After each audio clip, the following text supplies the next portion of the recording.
Tetaplah menjadi orang baik. Jangan lelah. Tetaplah mentaati Allah dan Rasulnya. Karena mentaati Allah dan Rasul itu gak lama. Pak, Bu, sampai mati aja.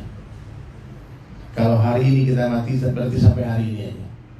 Kalau besok kita mati berarti sampai besok saja. Taati Allah dan Rasulnya dengan penuh keikhlasan, dengan penuh keyakinan Allah melihat kita, Allah mendengar kita, Allah mengetahui hati-hati kita semua. Dengan penuh keyakinan bahwa dunia ini bukan tempat tinggal kita, tapi dunia adalah tempat meninggal, tempat ujian. Dunia ini semua ujian.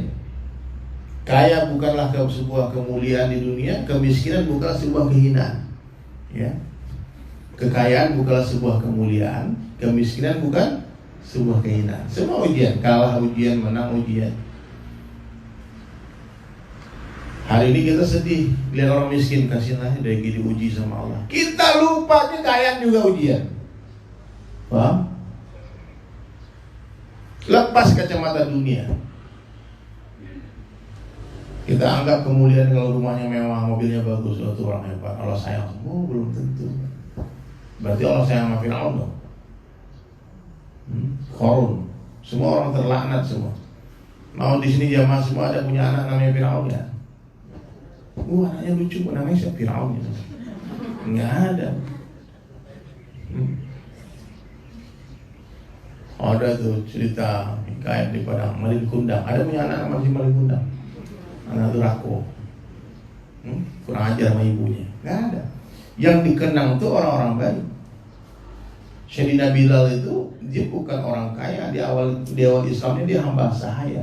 Dia tak tampan dan rupawan, tapi sesering ketemu bule-bule ya. Saya pernah ke Australia dakwah, ketemu bule tinggi, besar, ganteng. Tanya, namamu siapa? Sudah berkata, Bilal. Ya. Nah, jadi orang baik itu masya Allah dikenang sepanjang masa. Bukan hanya di dunia, tapi di akhirat Allah akan muliakan orang-orang baik. Akan didudukkan di atas mimbar-mimbar cahaya. Kemudian Allah akan perkenalkan kepada semua jiwa yang pernah hidup di dunia. Kata Allah, ini kekasihku, ini orang baik. Ya. Jadi jamaah sekalian, ujian di dunia sementara saja, tak lama. Sementara. Saya kalau perhatikan wajah-wajah jamaah ini emang gak lama lagi kayaknya. Nggak serius saya pikir. Nggak sampai 100 tahun lagi ya. Mati semua kita 60-70 tahun umur kita. Nah, jadi hadirin sekalian Allah, sebelum mati sempurnakan iman, sempurnakan amal. Sunnah-sunnah Nabi disempurnakan. Saya tak pengen lagi melihat ada jamaah pengajian minum tangan kiri. Kita nggak usah ngomong agama tinggi-tinggi deh. Sekarang pelajaran agama kita yang pertama, minum duduk tangan kiri, tangan kanan. Minum tangan apa? Nah, tidak ada yang minum tangan kiri kata Nabi kecuali syaitan. Ini ngomong agama tinggi-tinggi, pas minum tangan kiri berdiri. Dulu istighfar. Mulai dari belajar agama itu bertahap-tahap. Ya. Mulai semua kebaikan dari sebelah kanan. Salaman tangan apa? Berpelukan dari sebelah mana? Sebelah kanan. Padahal enggak sebelah kanan. Masuk masjid kaki apa? Keluar? Masuk toilet? Keluar? Amal tadi. Nggak mudah ini bapak-bapak ibu. Nggak mudah. Saya di masjid lihat tuh, di masjid kita kalau setiap subuh, kalau di masjid saya di Cibubur, saya di Jakarta, habis sholat subuh itu kita selalu ada sarapan. Hari Ahad subuh. Masjid siapkan sarapan untuk jamaah. Ada sekitar 100 orang di masjid, saya hitung nggak sampai 10% yang minum tangan kanan. Itu ahlul masjid, apalagi yang nggak ke masjid. Semua meremehkan. Dia mikir apa? Maka ngomong perbaiki dulu sunnah-sunnah. Amalkan semampunya bukan semaunya. Amalkan semampunya bukan semaunya. Jangan heran ini sunnah sila mata sebelum tidur. Bapak-bapak memotong kumis sunnah, menyakan jaga pundak sunnah. Tidak ada orang Islam yang bulu keteknya gondrong. Jangan ada itu. Cabut. Itu fitrah. Nabi mengatakan ini agama. Banyak orang tidak tahu. Saya lihat tuh bapak-bapak. Kadang-kadang pakai kaos singlet angkat tangan dulu, gondrong. Nggak boleh Pak. Kuku nggak boleh panjang-panjang. Itu sunnah. Potong kuku sunnah. Pakai siwak, miswak, sikat gigi biar wangi mulutnya. Ya. Dia jangan remehkan sunnah. Pakai wangi-wangian. Malaikat itu suka wangi-wangian. Ya. Yang ibu-ibu suami suka wangi-wangian. Kata seorang sahabat, aku suka berdandan untuk istriku sebagaimana aku suka istriku berdandan untuk aku. Nah, perbaiki diri, perbaiki tubuh kita, semua jasad kita, bersihkan diri kita, bersihkan hati kita. Bapak-bapak, sholat di mana sholatnya? Di masjid. Ingat tuh hadis tadi itu. Kata Nabi, sungguh aku ingin mengumpulkan pemuda-pemuda, lalu aku akan perintah mereka mengumpulkan kayu bakar, dan aku akan mendatangi bapak-bapak laki-laki yang sholat fardu di rumah-rumah mereka, dan aku akan bakar rumah mereka. Ini hadis sahih di Riyadhus Shalihin, Bukhari Muslim. Paham? Siapa bapak ya? Ke masjid sholatnya. Satu langkah angkat satu derajat, satu langkah gugurkan satu dosa. Ibu yang punya anak laki-laki, suami, bangunkan. Ya, bangun kalian subuh masih tidur. Orang tidur habis sholat subuh dia tidur, itu dekat dengan kefakiran.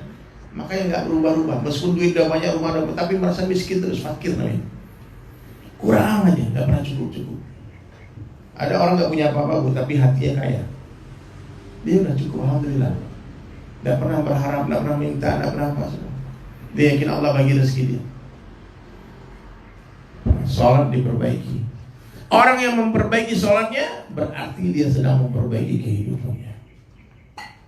Ya. Ibu-ibu di awal waktu jangan ditunda-tunda. Kenapa? Ada tamu bulan yang datang tiba-tiba. Kalau ditunda, datang tamu tercatat satu dosa meninggalkan sholat. Terdengar azan Allahu Akbar, matikan TV, matikan semua, tinggalkan semua aktivitas, ambil wudu, sholat. Di mana ibu-ibu? Boleh di masjid, tapi lebih baik di mana? Di rumah. Suami suruh masjid. 100% amalan suami mengalir ke buku catatan amal istri. Maka perlu kita ilmu fadilah amal supaya kita semangat dalam beramal. Kita mesti tahu fadilahnya. Kata Nabi, ra'atan fajri khairan minad dunya wa ma fiha. 2 rakaat salat sunnah sebelum salat subuh itu lebih berharga daripada dunia beserta isinya. Maaf ya jamaah, kalau kehilangan tas beserta isinya sedih kan? Kehilangan dompet beserta isinya nangis kan? Nangis. Tapi kenapa kehilangan dunia beserta isinya? Kita santai-santai saja. Maka bangun tidur itu langsung ingat Allah. Baca doanya apa? Alhamdulillahilladzi ahyana ba'dama amatana wa ala syukur. Bangun pagi ingat Allah, bangun tidur ingat Allah, maka ke masjid. Telah membawa bendera iman. Siapa yang bangun di pagi hari dia tak ke masjid, dia ke pasar, dia membawa bendera syaitan. Setelah ilmu diperbanyak, zikir pun harus diperbanyak. Jangan sampai kita lalai. Perbanyak zikrullah, subhanallah, alhamdulillah, la ilaha illallah. Afdalul zikr itu, zikir yang terbaik itu la ilaha illallah. Banyak-banyak. Sampai berapa? Sampai sebanyak-banyak, sampai orang kira kita gila. Sampai itu hadis Nabi begitu. Sampai kita mati dan di akhir kalam kita mampu mengucapkan la ilaha illallah. Siapa yang mati, kata Nabi, dan di akhir kalamnya dia mampu mengucapkan la ilaha illallah, dakhalal jannah, dia pasti masuk surga. Gak mudah ayahanda semua, gak mudah. Saya sering kali melepas orang sakratul maut. Gelas itu diisi susu, dituang keluar susu. Diisi madu, dituang keluar madu. Diisi racun, dituang keluar racun. Mustahil orang di hatinya dunia, pas mati keluarnya Allah. Ada orang sakratul maut itu dunianya dibayangin. Itu kunci gudang itu di mana, di rumah itu saya di dunia sih. Suruh mengucap bu, cap. Itu ternyata saya saksikan Rasulullah. Orang bilang cap tuh. Tapi orang yang di hatinya Allah, sibuk bicara kebesaran Allah, dengar kebesaran Allah, lihat kebesaran Allah, fikirkan kebesaran Allah, hati penuh dengan Allah. Kagetnya Allah, astagfirullah. Sakitnya bukan aduh yang keluar dari mulut, tapi Allah. Sakratul maut, dia tunggu kedatangannya mereka dengan kalimat thayyibah, la ilaha illallah, baru nikah jannah. Sekarang gimana mau sakratul maut ucapkan kalimat itu kalau dia kagetnya copot-copot? Kadang-kadang maaf punya, saya suka kaget mendengar latahnya mak-mak. Bukan punya dia sebut. Benar. Perbaiki lisan. Dan apa yang diucapkan, apa yang didengarkan, apa yang dipikirkan akan masuk ke dalam hati. Allah, Allah, Allah. Daripada bangun dulu Allah, Allah, la ilaha illallah, jaddidu imanakum. Kata Nabi, perbaharui iman kalian. Kaifa nujaddidu imanana ya Rasulullah? Bagaimana cara memperbaharui iman kami ya Rasulullah? Maka Nabi menjawab, aksiru min qawli la ilaha illallah. Banyak-banyaklah mengucapkan la ilaha illallah. Ya. Mulai hari ini kalau ada orang bergunjing depan kita, tutup telinga. Saya nggak ikut-ikut. Karena kalau buat jamaah ya, orang bergunjing nih, kamu tahu nggak? Apa? Kita bukan ngomongin orang ya. Nah itu tanda-tanda mau gunjing tuh. Pertanda-tanda udah mulai bergunjing tuh, intronya begitu. Mukadimahnya begitu. Maaf ya, kita bukan ngomongin orang ya. Kalau orang ngomong gitu, info gitu. Kalau nggak bisa merubah dia, jaga kau punya mulut. Dakwah. Tak mampu pergi. Karena kalau kita nguping, terus angguk-angguk dosanya sama.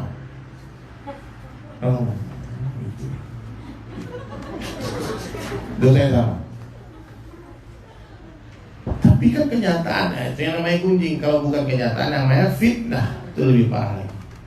Cukuplah aib-aibmu menghentikan lisanmu untuk berbicara tentang aib orang lain. Kita punya aib gak? Nah, makanya orang yang suka membuka aib saudara muslimnya, Allah akan buka aibnya dunia dan akhirat. Siapa yang suka menutup aib saudara muslimnya, maka Allah akan menutup aibnya dunia dan akhirat. Maka stop ghibah, stop fitnah. Mulai hari ini berhentilah membicarakan dosanya orang. Karena dosa kita juga banyak. Doakan aja. Kalau ada orang bersalah, kita doakan. Kita nasihati, nggak bisa kita doakan. Ya. Siapa ya? Yang bapak-bapak juga ikut juga. Nah, lalu ikram, banyak-banyak beri hadiah, sedekah, bagi makan orang, ya. Bagi makan orang lapar, bagi pakaian orang yang tidak berpakaian. Memberi, menerangkan hati. Ya, kalau kita berbisnis dengan Allah, Allah balas 10 kali lipat minimal di dunia. Ya, ibu jangan takut, aduh aku kan miskin, aku gak punya apa-apa, ngapain ngasih makan orang? Karena perintah bersedekah bukan perintah Allah kepada orang kaya, tapi perintah Allah kepada orang beriman. Orang kalau beriman ya, semiskin apapun dia pasti memikirkan gimana mau ngasih makan orang, gimana mau ngasih makan kucing, gimana mau ngasih makan anjing di jalan. Itu yang dipikirin. Ya, jadi jangan ada alasan sedikit pun karena kita hidup berkekurangan, kita pas-pasan kan saya nggak harus beri sedekah. Ya. Perintah Allah bersedekah itu memuliakan orang kepada seluruh orang beriman. Sahabat ada di hamba saya miskin, jaga kebunnya Sayyidina Utsman. Dia dapat gaji 2 potong roti setiap hari. 1 potong dia makan, 1 potong dia bagi anjing. Syekh Abdullah bin Ja'far melihat kagum dia. Ini hamba saya siapa ini? Kok hebat kali. Dia miskin tapi bagi makan, bersedekah.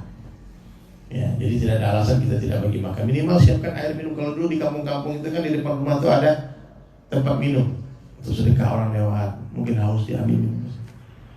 Ya, pikirkan bagaimana memberi, jangan bagaimana meminta, bagaimana menerima. Memberi kepada Allah, makhluk meminta hanya kepada Allah. Ya, memberi kepada makhluk, meminta hanya kepada Allah. Tunaikan haknya orang, hak kita minta sama Allah. Dan lakukan itu semua ikhlas hanya untuk menyenangkan Allah saja. Bukan karena ingin dipuji-puji orang. Oh, aku kasih makan orang biar dibilang dermawan. Jangan. Ya, ikhlas. Orang ikhlas itu dia nggak peduli omongan orang. Orang ngomong apa ya terserah. Kau punya mulut, tangan kita cuma 2, nggak mungkin kita menutup mulut semua orang. Tutup saja telinga, teruslah berjalan sampai berjumpa dengan Allah. Dan yang terakhir, banyak-banyak ingat mati. Ajal tak menunggu taubat. Kita yang harus bertaubat menunggu ajal itu datang. Kapan bertaubat? Now, sekarang. Jangan tunggu nanti keburu mati.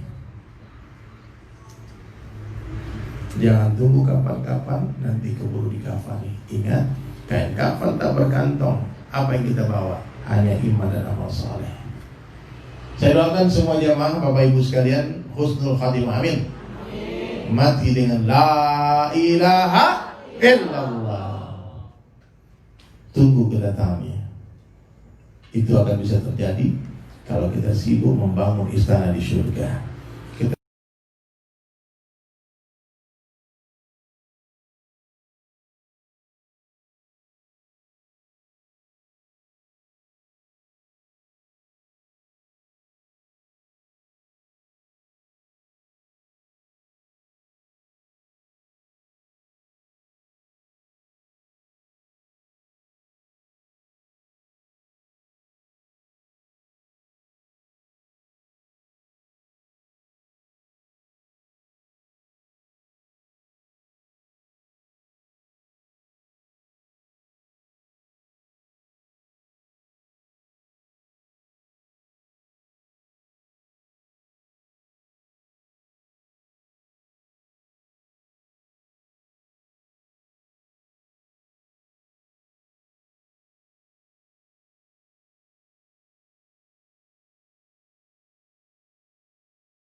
Amin. Masya Allah. Materi yang luar biasa disampaikan oleh Ustaz Tuli Sulaiman.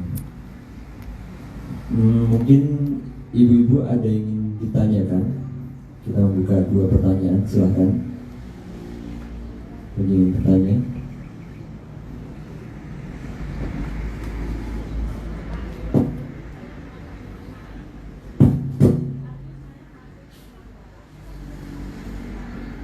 Oh, oke, siap.